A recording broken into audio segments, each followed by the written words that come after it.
CM Revanth రెడ్డితో కాసేపట్లో సినీ ప్రముఖులు సమావేశం కానున్నారు. వెంకటేష్, నితిన్, వరుణ్ తేజ్, శివబాలాజీ, అల్లు అరవింద్, నిర్మాత film development corporation chairman Dil Raju, పలువురు నిర్మాతలు, దర్శకులు త్రివిక్రమ్, హరీష్ శంకర్, అనిల్, బాబీ, వంశీ తదితరులు ముఖ్యమంత్రిని కలవనున్నారు. అయితే ఈ సమావేశానికి మెగాస్టార్ చిరంజీవి హాజరు కావట్లేదని తెలుస్తుంది.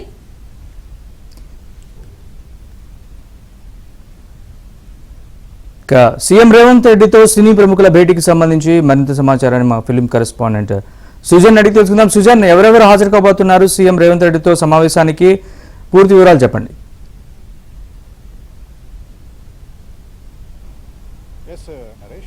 ప్రధానంగా 36 మంది సభ్యులతో కూడిన బృందంతో దిల్ రాజు ఎఫ్టీసీ చైర్మన్ ఈరోజు సీఎం రేవంత్ రెడ్డిని కలవబోతున్నారు. ఇక ఈ సమావేశానికి సంబంధించి ఇటీవల చాలా వివాదాలు అనేవి టాలీవుడ్లో నెలకొనటం, సో వీటికి సంబంధించి టాలీవుడ్కి అలాగే ప్రభుత్వానికి మధ్య ఒక గ్యాప్ అనేది క్రియేట్ అయింది. టాలీవుడ్ని ప్రభుత్వం టార్గెట్ చేసింది. ఈ రకమైన ప్రచారాలన్నీ విపరీతంగా జరుగుతున్న సందర్భంలో ఎఫ్డీసీ చైర్మన్గా ఎన్నికైన అనంతరం ఇమీడియట్గా ఈ విషయాలన్నింటినీ కూడా సాల్వ్ చేసే క్రమంలో ప్రభుత్వంతో కోఆర్డినేషన్ చేసుకుని ఇటు ప్రభుత్వానికి అటు ఇండస్ట్రీకి కూడా సమన్వయకర్తగా వ్యవహరిస్తూ దిల్ రాజు ఈరోజు ఈ సమావేశాన్ని కూడా ఆయన ఏర్పాటు చేస్తున్నారు. ఇక సీఎం 10 గంటలకి వాళ్ళందరికీ కూడా అపాయింట్మెంట్ ఇచ్చిన సంగతి తెలిసిందే. అయితే ఈ సమావేశానికి మెగాస్టార్ చిరంజీవి హాజరు కాలేని పరిస్థితి. నిజానికి ఆయన నిన్న చెన్నైలో ఉండటం జరిగింది. ఈరోజు హైదరాబాద్ ఆయన రావాల్సి ఉంది. అయితే సమావేశం 10 గంటలకే సీఎం రేవంత్ అపాయింట్మెంట్ ఇచ్చిన సందర్భంలో చిరంజీవి 10:30కి ఆయన హైదరాబాద్ చేరుకునే క్రమంలో ఆయన ఈ సమావేశానికి హాజరు కాలేని పరిస్థితి.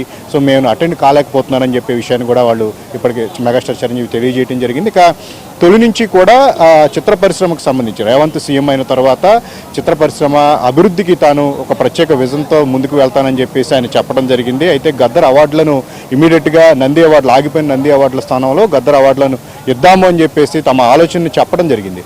అయితే అప్పట్లో ఎఫ్టీసీ చైర్మన్ ఎంపిక కాలేకపోవడం, చిత్ర పరిశ్రమ నుంచి కూడా సరైన కోఆర్డినేషన్ అనేది ప్రభుత్వం వైపుకు ఉండలేకపోవడం వల్ల గద్దర్ అవార్డుల విషయంలో కాస్త ఆలస్యం అవడం జరిగింది. ఇదే విషయాన్ని అప్పట్లో చాలా సీరియస్గా, అంటే మేము ఇద్దామనుకున్న అవార్డుల విషయంలో కూడా ప్రభుత్వం సైడ్ నుంచి అలాగే ఇండస్ట్రీ సైడ్ నుంచి ఎలాంటి కోఆర్డినేషన్ మాకు రావట్లేదు అని చెప్పే విషయాన్ని రేవంత్ ప్రస్తావించిన తరుణంలో ఇప్పుడు ఎఫ్డీసీ చైర్మన్ ఎన్నికైన తర్వాత కంప్లీట్గా రేవంత్ రెడ్డి ఆ రోజు ఏవైతే చెప్పారో, ఏదైతే చిత్ర పరిశ్రమ అంతర్జాతీయ స్థాయిలో తెలుగు చిత్ర పరిశ్రమని అంతర్జాతీయ స్థాయికి తీసుకువెళ్ళాలి, స్టూడియోలో నిర్మాణం చేయాలి, ఫర్దర్గా ఇంకా తెలుగు సినిమా స్థాయిని పెంచడానికి ఏ అవసరాలు ఉన్నా సరే వాటన్నిటిని తమ ప్రభుత్వం సపోర్టు అనేది ఇస్తుందని చెప్పేసి రేవంత్ చెప్పిన మీదట సో వాటన్నిటి మీద కూడా 1 by 1 సమావేశాలను ఏర్పాటు చేసి చర్చించాల్సిన అవసరం ఉంది. నిజానికి ఎఫ్డీసీ చైర్మన్గా దిల్ రాజు ఎన్నికైన తర్వాత ఇప్పుడు వివాదాలు నెలకొన్న ప్రజ్ఞంలో ఇప్పుడు ఈ సమావేశానికి బాగా ప్రాధాన్యత సంచరించుకుంది. కానీ నిజానికి వివాదాలు ఉన్నా లేకపోయినా సరే ఎఫ్డీసీ చైర్మన్గా ఆయన సినిమా ప్రముఖులందరినీ కూడా కూడగట్టుకుని ఒక సమావేశాన్ని అయితే నిర్వహిస్తానని చెప్పేసి గతంలో చెప్పడం జరిగింది. అదే క్రమంలో ఈరోజు ఇప్పుడు వివాదాలు కూడా నెలకొన్న సందర్భంలో అన్నిటి మీద కూడా ఒక చర్చ అనేది జరగనుంది. ఈ చర్చలో ప్రధానంగా ఇటీవల కోమటిరెడ్డి అలాగే సీఎం రేవంత్ కూడా చెప్పారు, బెనిఫిట్ షోలను టికెట్ రేట్ హైక్లన్నీ కూడా ఇక నుంచి కూడా రద్దు అని చెప్పే విషయాన్ని ప్రముఖంగా వాళ్ళు ప్రస్తావించారు. అయితే రాబోతున్న సినిమాలకు సంబంధించి నిర్మాతల్లోనే బెనిఫిట్ షోల విషయంలో వెనకడుగు వేసే పరిస్థితి నెలకొంది. బట్ భారీ బడ్జెట్ సినిమాల విషయంలో కొంచెం టికెట్ రేట్ హైక్ ఉంటే లేని పక్షంలో కాస్త ఇబ్బంది పడే అవకాశం ఉంటుంది. కాబట్టి దాని మీద ఏమన్నా సమావేశంలో చర్చిస్తారా అని చెప్పే కోణంలో కూడా ఇప్పుడు కాస్త మనకి సమాచారం అందుతుంది. ఇక దీంతో పాటు ప్రధానంగా ఏ సినిమాలకి హైక్ ఇస్తే బాగుంటుంది, ప్రతి సినిమాకి భారీ బడ్జెట్ అని చెప్పి హైకులు తీసుకోవడం కూడా కరెక్ట్ కాదనే చర్చ కూడా ఇప్పుడు విపరీతంగా నడుస్తున్న క్రమంలో తెలంగాణ సంస్కృతి సాంప్రదాయాలను ప్రతిబింబించే విధంగా అలాగే మన తెలుగు సాంప్రదాయాలు ఎక్కువగా ఏవైతే వాటికి సంబంధించిన సినిమాలు ఉంటాయో వాటి క్రమంలో రూపొందించే సినిమాలు ఉంటాయి, వాటికి ఏదైనా రాయితీలు కానీ వాటికి స్పెషల్గా ఏదైనా పర్మిషన్స్ కానీ ఇస్తే బాగుంటుందన్న కోణంలో కూడా ఒక చర్చ ఇప్పుడు నడుస్తుంది. వాటికి సంబంధించిన వాటిని కూడా ఇప్పుడు సినీ ప్రముఖులతో ప్రభుత్వ పెద్దలు చర్చించే అవకాశం ఉంది. దీంతో పాటు సినీ కార్మికులకు సంబంధించి స్టూడియోల నిర్మాణానికి సంబంధించి ఎలాంటి ఏ రాయితీలు కావాలన్నా వసతులు కావాలన్నా సరే ప్రభుత్వం వైపు నుంచి సినీ ప్రముఖులు అడిగి తీసుకునే విషయం కూడా ఈరోజు సమావేశంలో ప్రముఖంగా చర్చకు రాబోతుంది. ఇక ఇటీవల జరిగిన వివాదాలు ప్రముఖంగా చెప్పాలి అంటే కనుక వ్యక్తిగత వివాదాలు, చట్టపరంగా కొన్ని వివాదాలు ఈ మధ్య ఇండస్ట్రీలో నెలకొన్న సందర్భంలో కొన్ని అంటే ఒక గ్యాప్ అనేది క్రియేట్ అయింది. టాలీవుడ్ను ప్రభుత్వం టార్గెట్ చేస్తుందనే ప్రచారం కొన్ని రాజకీయ టర్న్ తీసుకుని పొలిటికల్ టర్న్ కూడా తీసుకుని ఈ ప్రచారాలు జరుగుతున్న సందర్భంలో వాటన్నిటికీ క్లారిటీ ఇచ్చేలాగా కూడా ఏదైతే నాగార్జున అంశం గతంలో ఆయన ఆస్తికి సంబంధించి కొంత ఆ ప్రాపర్టీకి సంబంధించిన డిస్ప్యూట్ ఇదంతా కూడా జరిగిన నేపథ్యంలో ఈ రోజు ఆహ్వానితుల లిస్టులో నాగార్జున పేరు కూడా ఉంది. ఎందుకంటే మేము ఎవరికి దూరం పెట్టే అంశం కాదు, సినిమా పరిశ్రమ ఎంకరేజ్ చేసే విధానంలో మేమంతా కూడా ముందుంటాము.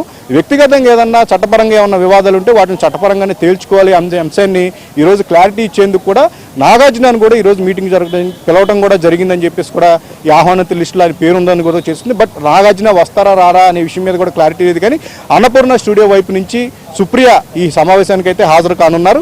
ఇక దీంతో పాటు అల్లు అరవింద్ కూడా ఈ సమావేశానికి హాజరవుతారు. అల్లు అర్జున్ వివాదంలో పర్టికులర్గా ఆయన టార్గెట్ చేశారు, చిత్ర పరిశ్రమను టార్గెట్ చేశారనే ఒక ప్రచారం, రాజకీయ ప్రచారం అనేది విపరీతంగా జరిగింది. రేవంత్ రెడ్డిని టార్గెట్ చేస్తూ కూడా ట్రోలింగ్ అనేది జరిగింది. ఒకవైపు చెప్పాలి అంటే కనుక గత 2 రోజులుగా కూడా పూర్తిగా వివాదాలకి పులి స్టాప్ పెట్టే ప్రయత్నం ఇటు ప్రభుత్వం వైపు నుంచి ఇప్పుడు సమావేశం ఏర్పాటు చేయడంతో పాటు ఇండస్ట్రీ వైపు నుంచి కూడా గత 2 రోజులుగా కూడా చాలా పరిణామాలు జరుగుతూ వచ్చాయి. రేవంత్ మీద ఏదైతే కొన్ని రాజకీయ శక్తులు అల్లు అర్జున్ అభిమానుల పేరుతో ఫేక్ ఐడీలు క్రియేట్ చేసి ఆయన మీద ట్రోలింగ్ చేసిన విషయాన్ని మనం చూసాము. అదే విషయం మీద అల్లు అర్జున్ గత ఆదివారం కూడా ఒక పోస్టు ఆయన పెట్టడం జరిగింది.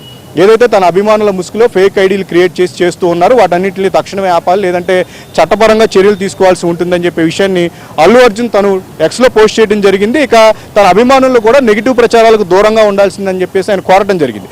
దీంతో పాటు ఈ వివాదం అనేది పులి స్టాప్ పెట్టాలి ఇమీడియట్గా అనే దాని మీద చిత్ర పరిశ్రమకు సంబంధించిన కీలక వ్యక్తులు వ్యవస్థలు కూడా గత 2 రోజులుగా కూడా వాళ్ళు తమ వంతు ప్రయత్నాలు చేస్తూ ఉన్నారు. దిల్ రాజు ఎప్పుడైతే అమెరికా నుంచి వచ్చారో కిమ్స్ హాస్పిటల్కి వెళ్ళి వీటన్నిటిని కూడా ప్రచారాలన్నిటికీ కూడా పులి స్టాప్ పెట్టే ప్రయత్నాలు చేశారు. ఇక మంచు విష్ణు కూడా సంయమనం పాటించాలి అనే సూచనలు అనేవి నేను చేస్తూ ఉన్న క్రమంలో తాజాగా ఈ రోజు సమావేశంతో కంప్లీట్గా వివాదానికి పులి స్టాప్ పడి ఫర్దర్గా చిత్ర పరిశ్రమ అభివృద్ధికి ఏం చేయాలి అనే అంశాల మీద కూడా పూర్తి స్థాయిలో చర్చ అయితే జరగనుందని మనం ఆశించవచ్చు.